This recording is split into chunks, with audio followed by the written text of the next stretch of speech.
buenos días a todos y muchas gracias por su tiempo. Creo que el tema que vamos a tocar hoy es muy importante, ya que con nuestros clientes últimamente hemos estado viendo ciertas inconsistencias en algunos detalles, sobre todo en aquellos donde tenemos que presentar ante el SAT ciertos avisos. Hoy les voy a compartir tres de los principales que consideramos los más principales que hay que estar analizando. Y si me ayudas, Alex, con la presentación, por favor. Y vamos a darle un enfoque no de cómo se llena, cómo se presenta, dónde se presenta, si bien es algo esencial, vamos a, eh, les quiero compartir pues también los riesgos y cómo la autoridad actualmente puede llevar a cabo una vigilancia y darnos incluso imponernos algunas multas en relación con la no presentación de la información.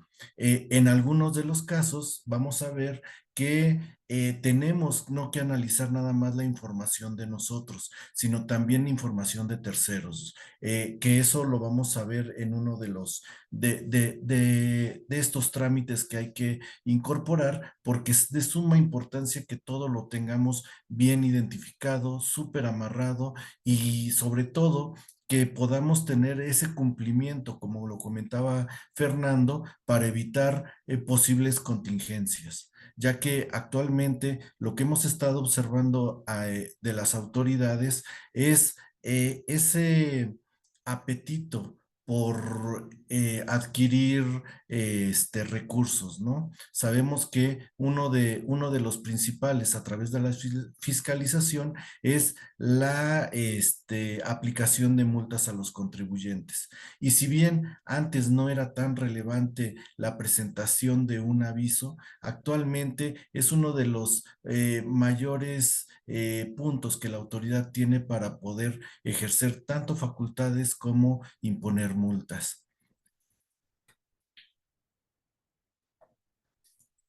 Entonces, sí, sí, sin más preámbulo, vamos a entrar en materia y los tres avisos que quiero compartirles hoy son los relacionados con un, uno que creo que es el menos analizado, y este es el aviso de activos fijos que dejen de ser útiles para la obtención de los ingresos.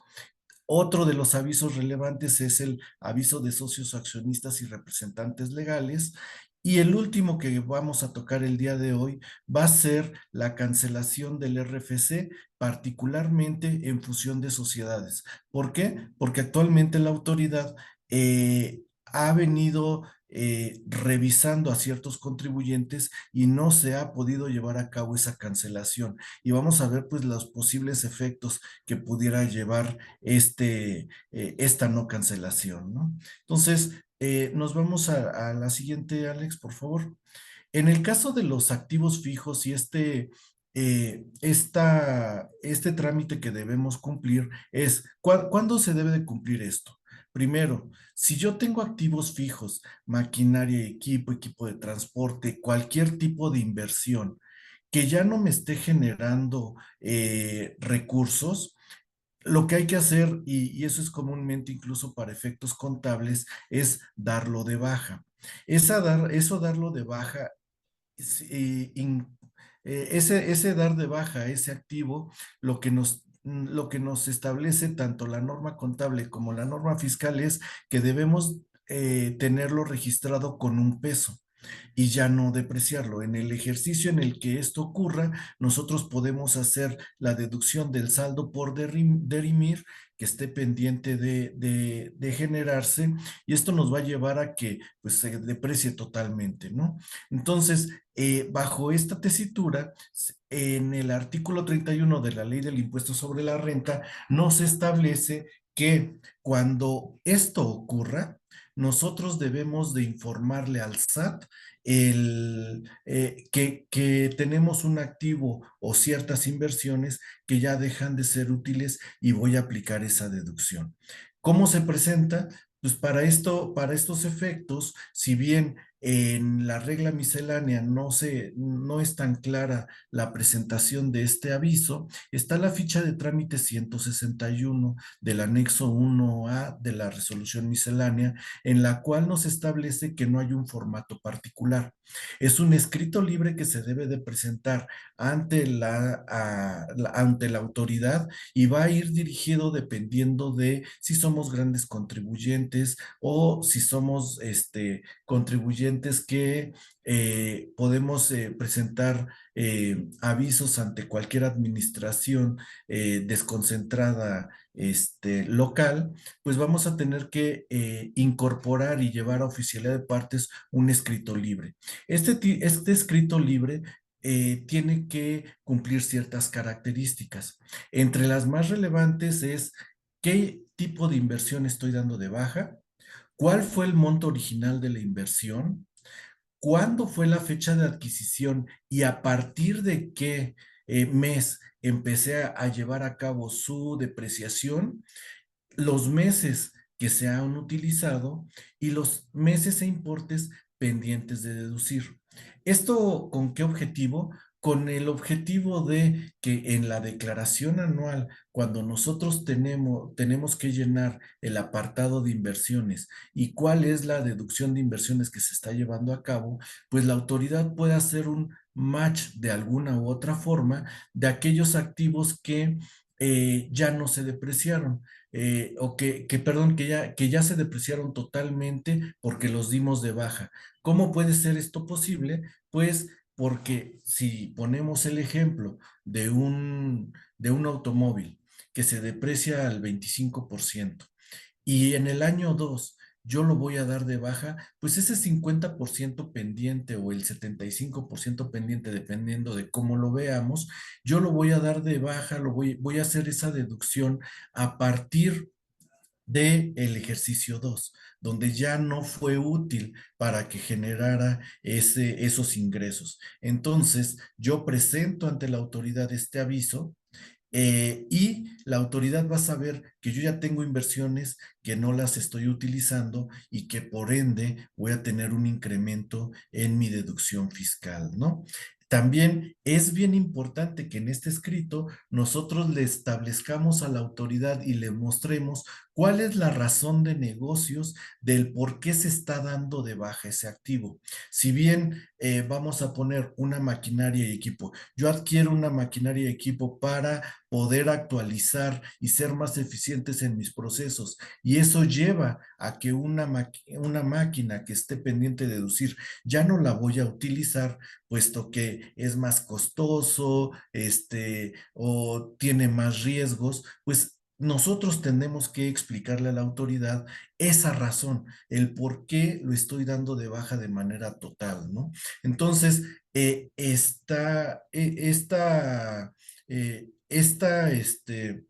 este trámite que hay que cumplir y este aviso que le tenemos que presentar al SAT es bien importante y la autoridad también no nos da una fecha cierta de si yo di de baja el activo el 30 de abril, tengo 30 días hábiles para poderlo presentar. No, este aviso nos dice, en el ejercicio en que ocurra esa baja de activos fijos, pues nosotros vamos a presentar ese aviso, ¿no? Entonces, ¿qué quiere decir? Esto podemos nosotros presumir o podemos decir, ¿sabes qué? Yo voy a presentar cada que se me dé un caso donde esté dando de baja los activos, pues a la fecha en que lo esté dando de baja, pues presento el aviso. O bien voy tomando en consideración todos los activos que estoy dando de baja durante el ejercicio y en diciembre hago la presentación de ese aviso. Hay que tomar en cuenta, este aviso se presenta de manera presencial. Entonces, sí hay que ver la mejor forma y la más eficiente de cómo informarlo. ¿Y por qué hace esto la autoridad? Porque si estamos de acuerdo, nosotros para efectos de la declaración anual, únicamente las deducciones son a la presentación de esta declaración, ¿no? Al cierre del ejercicio. Por eso es que la autoridad no nos da una fecha de 30 días a la fecha en que ocurra el evento, sino nos dice durante el ejercicio. Entonces, ahí vamos viendo esa lógica que tiene la autoridad para efectos de este aviso que se tiene que presentar. Entonces, ¿qué hemos nosotros estado viendo con nuestros clientes que de repente dejan por un lado este aviso no se presenta y la contingencia que pudiéramos tener es que al no cumplir con uno de los requisitos que establecen las disposiciones, pues esa deducción pudiera ser no deducible, ¿no? O no podemos tener el aprovechamiento de ese beneficio al deducir el saldo pendiente por redimir. Entonces, aquí sí hay que tener mucho cuidado en cómo estamos manejando nuestras inversiones, ver muy detalladamente cuáles fueron aquellas que ya dimos de baja porque ya no nos dan ingresos o ya no los utilizamos y presentar los avisos correspondientes. Entonces, este punto sí queríamos comentarlo porque vemos que es de suma importancia por el efecto fiscal que nos está dando, ¿no? El siguiente aviso que quisiera compartirles y comentarles es el de los socios y accionistas, que si bien sí tiene una fecha y tenemos que presentarlo en 30 días o al mes siguiente en que se dé el hecho, y ahí está, sí, 30 días siguientes a la modificación, aquí ¿qué vamos a hacer? Muy particularmente, esta ficha de trámite, que es la ficha 295 del Código Fiscal de la Federación, que también se encuentra en el anexo 1A de la resolución miscelánea fiscal para este ejercicio, nos establece que debemos presentar el aviso de modificaciones, ya sea en participación o incorporación de socios, accionistas, asociados o demás personas que formen parte de la estructura orgánica de la organización y también aquellos que sean representantes legales. Entonces, ¿esto cuándo debe de ocurrir? Cuando se haga una modificación y una modificación puede ser un incremento de capital, una reducción de capital, la salida de un socio, la venta de las acciones de un socio y que va a entrar uno nuevo. Entonces, aquí pudieran haber ciertas particularidades que hay que analizar. En cada una de las empresas que nosotros estemos viendo, con la finalidad de poder no estar en default ante la autoridad por el no presentar este aviso. Ahora, también se tiene que actualizar el tema de los representantes legales. Cuando, cuando tenemos un representante legal y este se modifica, nosotros tenemos que dar aviso al SAT. El SAT ya tiene una base de datos de representantes legales.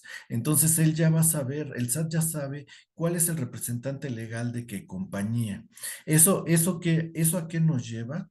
A que, pues básicamente, si nosotros tenemos un representante legal en la organización, la autoridad lo sabe porque cuando se vaya a modificar, se vaya a actualizar la firma electrónica, pues tiene que ir el representante legal y el representante legal debe de contar con su firma electrónica actualizada. Ahora, la particularidad de este tipo de avisos, ¿qué va a ocurrir?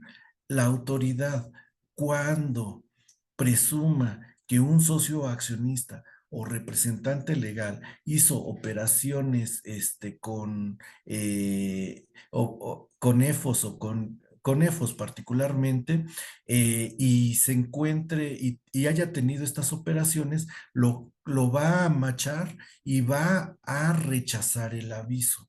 Entonces, lo que primero tenemos que ver es si los socios o accionistas, ya sean personas físicas o morales, no tuvieron algún evento con alguien de la lista negra, con la lista del 69B del código, porque si no, un rechazo, ¿qué quiere decir? Que no se está actualizando nuestra información y por lo tanto se va a dar como no presentada. Y si no está presentada, pues vamos a obtener una multa, ¿no? Entonces, esto va a ocurrir con los socios, con los accionistas y con representantes legales.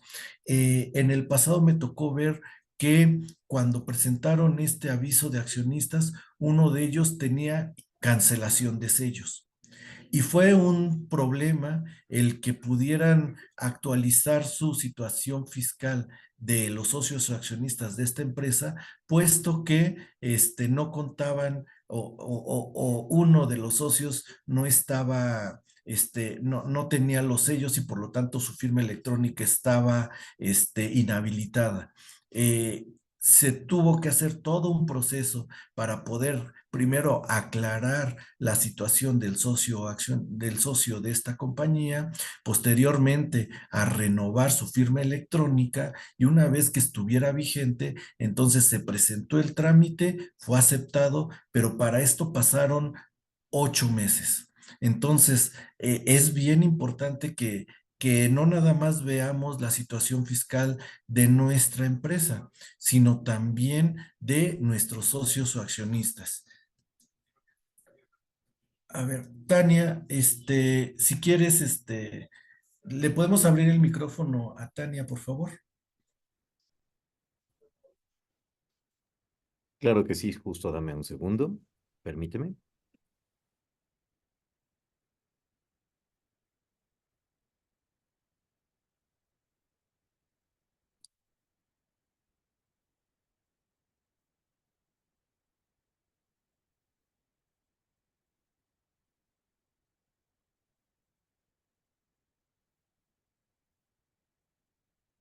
Si quieres, leo la duda. No sé si ya le hayan habilitado el micrófono, pero dice, ¿la puedo presentar a destiempo? ¿Qué pasa si lo presento a destiempo antes de que me requiera la autoridad? Este, Ahí, Listo, adelante, Tania. Tania. ahí me Perfecto. pueden escuchar. Es correcto. Sí, Listo, Tania. Tania, Ah, qué adelante. bueno. Sí, sí era, buenos días. Sí, era esa pregunta. Yo ya por ejemplo, me acabo de enterar de estos avisos que se tienen que presentar. ¿Lo puedo presentar a destiempo? ¿Y qué pasa también si yo los presento a destiempo antes de que la autoridad me requiera? Gracias. No, gracias a ti, Tania, y muchas gracias. Muy interesante la pregunta. Mira, en principio, cuando nosotros la presentamos de manera extemporánea, porque nos dimos cuenta y no fue por un acto de autoridad, lo único que vamos a, lo único que vamos a obtener de la autoridad fiscal es una posible multa por la presentación. Bueno, son dos multas. Una, por la no presentación y porque no lo presentaste en tiempo, y dos, una multa adicional por la presentación extemporánea, porque si bien ya lo presentaste, fue de manera, ya fue a destiempo, como lo comentas, ¿no? Entonces, en principio, esas son de las dos principales situaciones que pudieran generarse. Ahora bien, en el caso de socios accionistas y representantes legales, no va más que para esos ámbitos. En el caso del aviso que comentaba anteriormente, que es el de los activos fijos, allí sí pudiera existir un riesgo. ¿Por qué? Porque además de las multas que ya comenté, pudiera la autoridad entonces ahora sí ejercer sus facultades de comprobación y irse al ejercicio por el cual tú hiciste la disminución de ese activo fijo y querer hacerlo no deducible la parte que tú te hayas aprovechado por la depreciación que estaba pendiente por deducir. Sin embargo, también hay elementos de defensa, porque esto es más de forma. Al final lo presentaste sin que te requiriera la autoridad y por lo tanto se considera extemporáneo. Eso quiere decir que tú trataste de arreglar o arreglaste la situación jurídica de ese hecho y se pudiese entonces poder llevar a cabo esa deducción. La autoridad te lo puede objetar, sí, pero hay elementos de defensa en los cuales tú por forma cumpliste con de fondo, perdón, cumpliste con la obligación, aunque de forma fue de manera extemporánea. Gracias. Y me preguntan si el representante legal es extranjero y no residente en México, ¿se debe dar de alta en el RFC? No, cuando tenemos socios o accionistas que son extranjeros, hay una clave genérica del SAT que para personas morales empieza con XEX. 010101 y no recuerdo la homoclave, y para personas físicas es XEXF y también 0101. Con eso le muestras a la autoridad que tus socios o accionistas son extranjeros y no residentes en México. No, no es que los tengas que dar de alta. Otra pregunta que me dice Gonzalo es si el contribuyente no ha cambiado. Perdóname. Si el contribuyente no ha cambiado de representante legal, ¿es obligatorio presentar el aviso de actualización del representante legal? Si ya está dado de alta en el SAT como representante legal, si no se ha modificado, hasta que se modifique el representante legal, es como presentas el aviso. De otra forma, no. Jacqueline Coronado nos pregunta, si el aviso no se dio a la autoridad y el gasto por la presentación pendiente de deducir lo considera como un no deducible cuando di de baja el activo, ¿existe riesgo?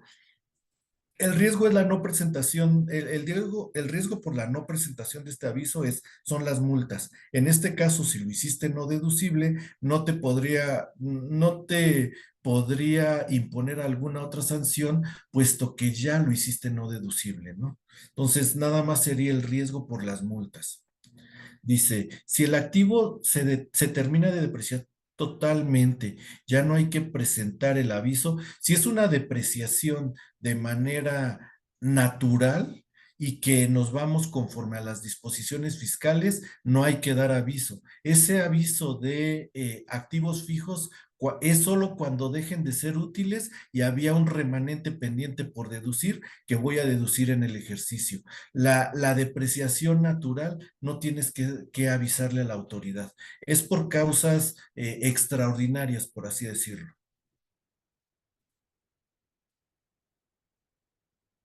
Y entonces les comentaba, este aviso de socios, accionistas y representantes legales es bien importante que podamos saber el estatus de los socios, si son mexicanos, porque como extranjeros ya les comenté cuál es el RFC genérico.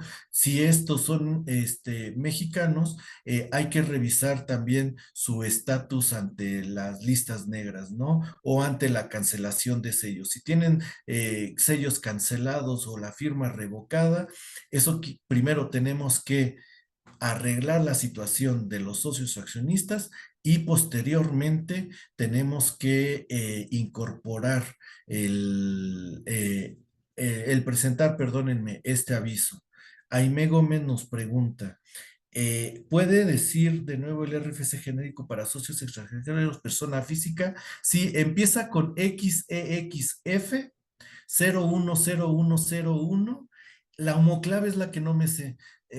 No la recuerdo, pero igual y con posterioridad les comparto la homoclave.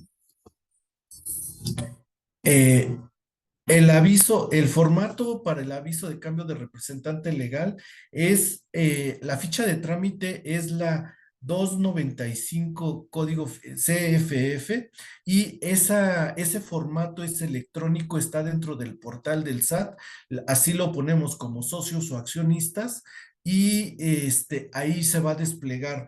Incluso cuando quieran presentar ese aviso, hay un manual para utilizar esa plataforma, donde les va diciendo primero el RFC de la empresa que vamos a actualizarle la situación jurídica de los socios o accionistas. Posteriormente va a aparecer su nombre o denominación y va a indicar qué es lo que vas a actualizar, si va a ser socios o accionistas o representantes legales. Si nos vamos a socios o accionistas, te va a decir si vamos a incorporar si es modificación accionaria, si es baja del socio accionista o si es incorporación.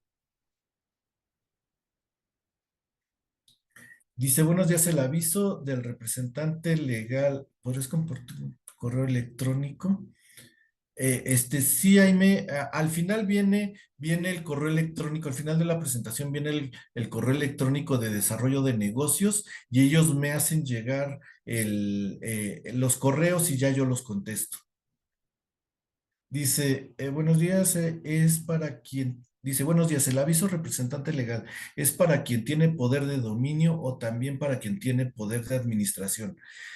Si la que ejerce poder de administración presenta trámites ante el SAT o si presenta, si la incorporan, por ejemplo, en el dictamen fiscal o es la que presenta los avisos ante el SAT, tiene que estar dada de alta.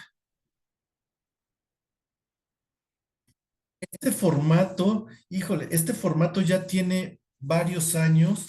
Yo recuerdo que viene desde la primera vez que ocurrió y viene en la plataforma, fue en el 2000, ya en plataforma fue en el 2022.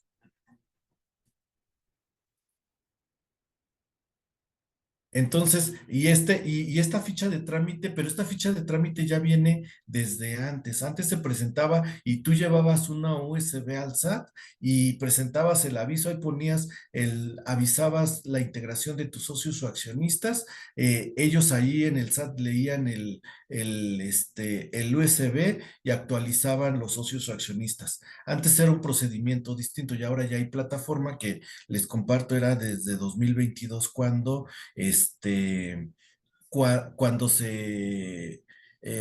se realizó ya por primera vez en línea este trámite. Después vienen, ahorita viene Fabián Loza. Si hay enajenación de acciones, no existe obligación de presentar el aviso, ¿cierto? Si hay enajenación de acciones, tú le enajenaste las acciones a un tercero o a otra persona. Esa otra persona entra como socio accionista. A lo mejor la participación accionaria es la misma, pero sí hay una modificación del poseedor de las acciones. Entonces, aquí se actualiza esta situación jurídica.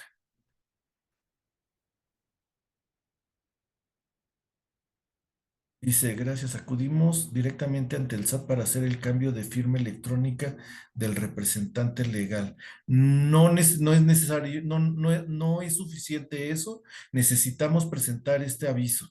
Necesitamos meternos a la plataforma y actualizar esta situación.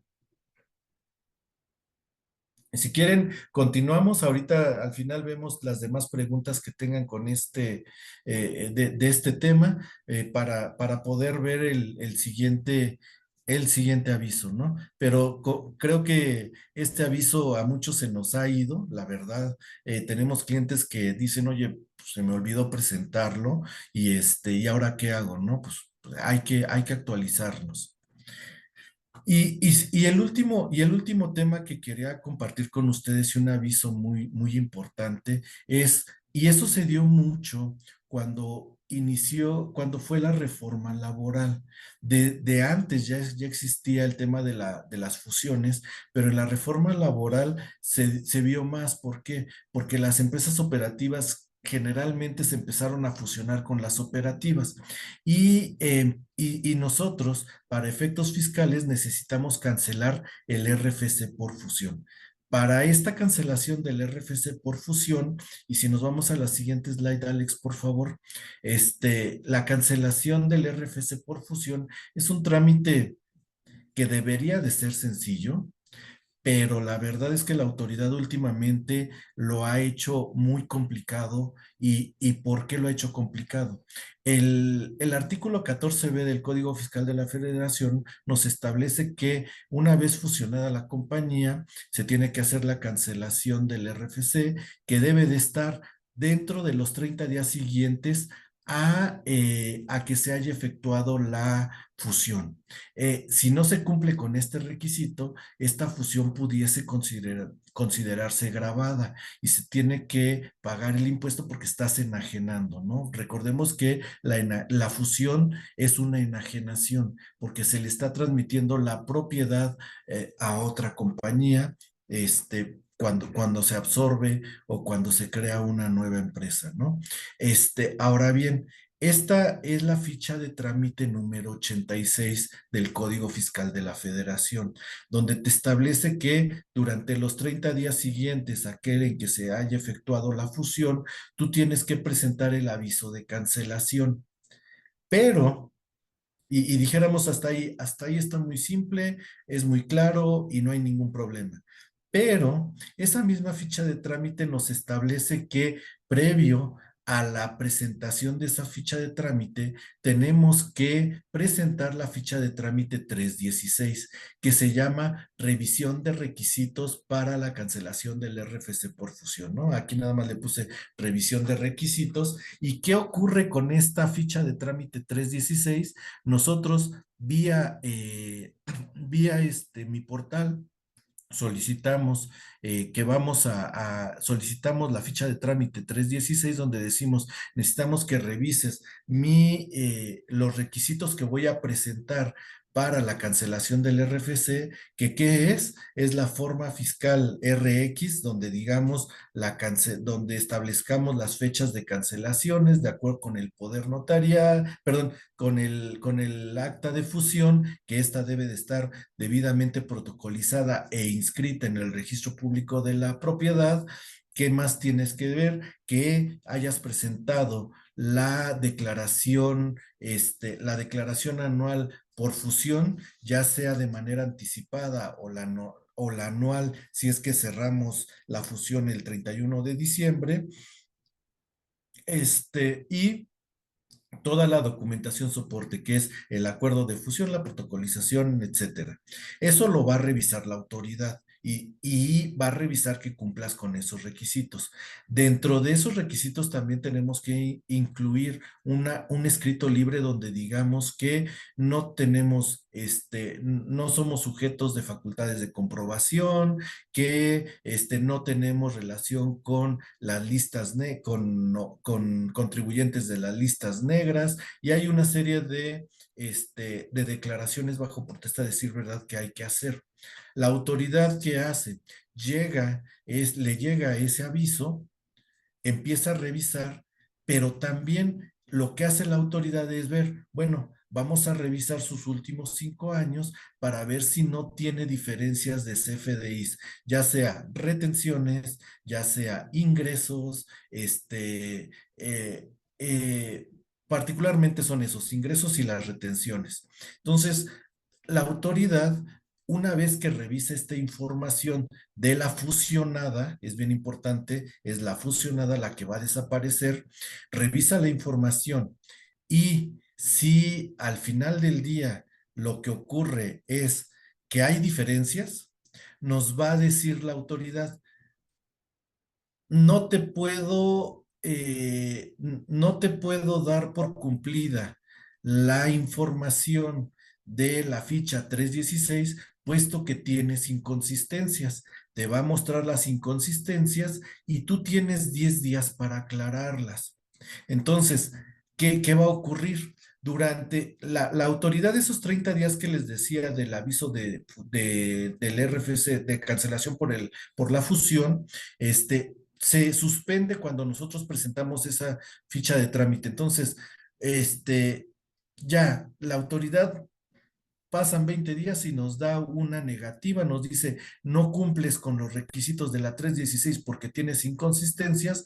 Nosotros tenemos 10 días para aclararlo y en ese proceso está suspendida ese conteo de plazos. Entonces, ¿Qué va a ocurrir? Al día 10 yo presento las aclaraciones, la autoridad lo revisa. Y si no fue satisfecha y nos dice, no has cumplido con los requisitos que establecen para la cancelación de fusión, entonces ya es eso es una segunda negativa. Lo tienes que aclarar, sí, pero ya los plazos empiezan a correr, ya no se suspenden. Entonces, por eso es bien importante, son 30 días más 10 días que te puede dar la autoridad, en total son 40 días, pero si tienes inconsistencias, una segunda inconsistencia, entonces ya estás en default, porque están contando los siguientes, los días para que se cumplan esos 30. Entonces, ¿qué ocurre aquí? Es que hasta que no tengamos esa, ese informe de cumplimiento del SAT, no voy a poder cancelar mi RFC del fusión. Ya cuando tengamos ese documento donde digan, ya cumpliste con la ficha de trámite 316, ya puedes continuar con el trámite porque así dice la resolución. Podrás continuar con tu trámite de cancelación del RFC. Nos vamos otra vez a presentar la cancelación de la fusión. Tenemos que llevar impreso, porque ese es en papel, todavía es presencial, ese trámite. Entonces, ¿qué va a ocurrir? Yo voy a presentar nuevamente mi forma RX, todo lo que le mandé a la autoridad para que me revisara los requisitos de cancelación y adicionalmente le voy a incorporar ese acuse que la autoridad me da con cumplimiento para que lleve a cabo la fusión. Una vez que la autoridad lo revisa, lo recibe, lo revisa, nos cancela el RFC. Pero entonces aquí sí es bien importante llevar esos tiempos. En mi experiencia, todavía tengo conocimiento de algunas compañías que se fusionaron cuando fue la reforma laboral 2021 y que todavía no pueden cancelar el RFC por fusión.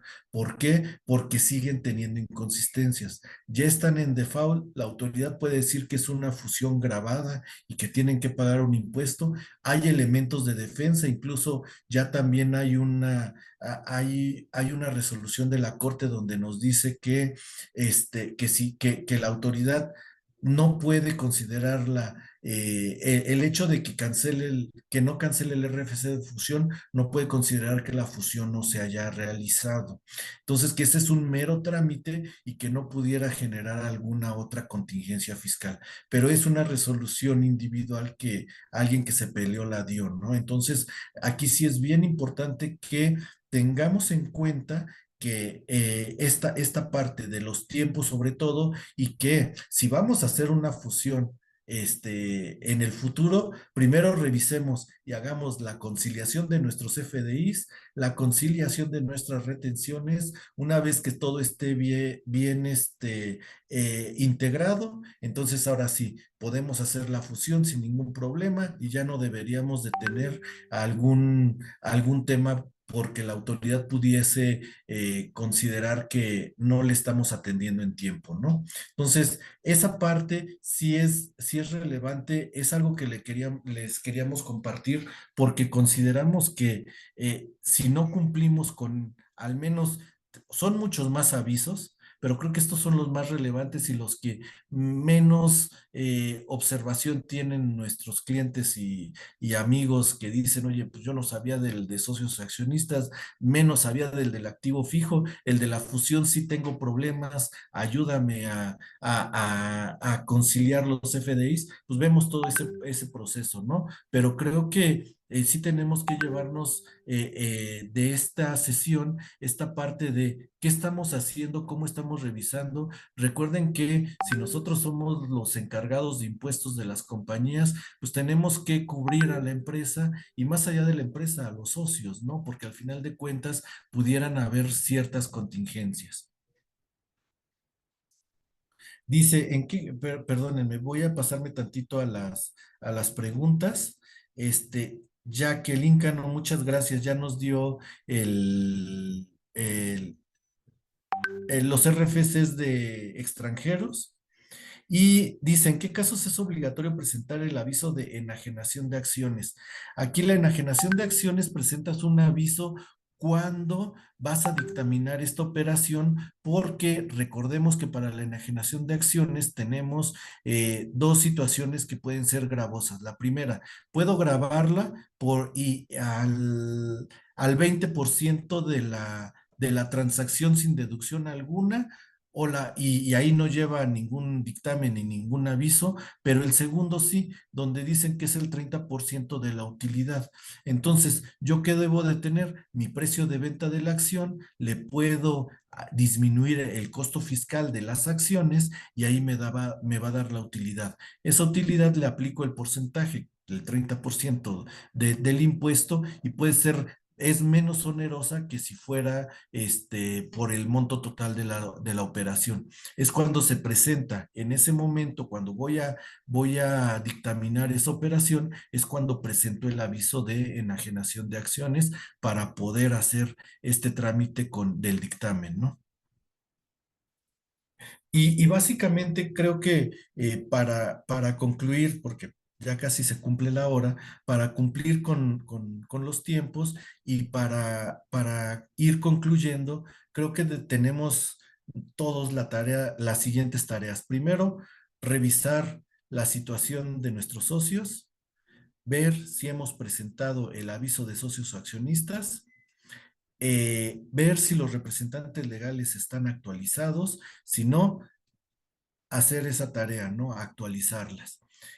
Si están en destiempo, pues ya vimos las posibles contingencias, pero no pasa de eso, ¿no? Ahora, los que tienen maquinaria y equipo y que ya hayan dejado de ser útiles y tuvieron remanentes y esto lo hicieron deducible, hay que presentar ese aviso. Igual, volvemos. Lo extemporáneo no quiere decir que, pues hasta ahorita me di cuenta, lo estoy presentando, pero tu autoridad no me vas a ejercer una multa adicional porque lo hice de manera extemporánea y espontánea, ¿no? Que es lo relevante que tenemos que llevarnos ahorita. Y por último, esta parte de las fusiones es, si voy a hacer fusiones en el futuro, primero reviso que la fusionada esté completamente bien, todo esté bien amarradito. Ahorita la autoridad ya todo lo tiene por CFDIs, entonces es muy fácil que revise sí, que revise posibles inconsistencias y hasta ahí, ¿no? Entonces, ¿qué otra cosa bien importante queríamos compartirles? Es que si bien estos son tres de los muchos avisos que hay que presentarlos, hay que echarnos un clavadito a lo que es el anexo 1A para poder eh, ver qué es lo que nos está faltando, ¿no? Y la verdad es que no sé si haya más dudas, comentarios que quieran compartir, pero creo que con eso podemos dar por concluidos estos temas. La verdad es que agradezco mucho el tiempo que nos otorgaron y cualquier duda, cualquier comentario a través de nuestra área de desarrollo de negocios, ellos nos compartirán las dudas, o en caso de que requieran alguna asesoría muy particular, pues ya los canalizarían ya sea conmigo, con los otros gerentes, ya sea de impuestos y de legal, para efectos de poder apoyarles en cualquier situación que se requiera. No sé, Alejandro, si haya más dudas en el chat o si alguien más quisiera compartir algo. Si no, daríamos por concluido este comité. Sí, me parece que aquí tenemos una, Mike. ¿Los sellos del representante legal o accionista también pudieran cancelar el de la empresa? No, porque la autoridad cancela ahora sí que por contribuyente, y es por RFC.